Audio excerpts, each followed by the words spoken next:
Août 2016. Une trentaine de maires français se positionnent contre le burkini et l'interdisent sur les plages de leur commune. Dans la presse étrangère, c'est l'incompréhension.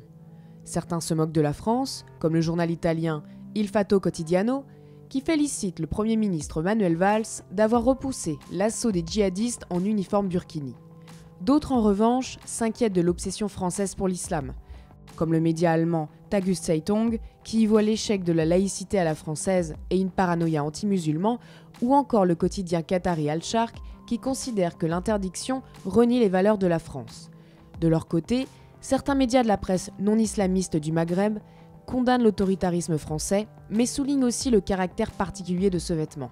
Sur le Huffington Post Maghreb, la juriste marocaine Fatia Daoudi redoute le développement du burkini, un carcan sophistiqué dans lequel on enferme les femmes sur les plages. De son côté, le site d'information libanais Al-Modon s'interroge. Dans cette polémique, faut-il vraiment faire abstraction du contexte des attentats, ces massacres sanglants qui ont frappé le peuple français?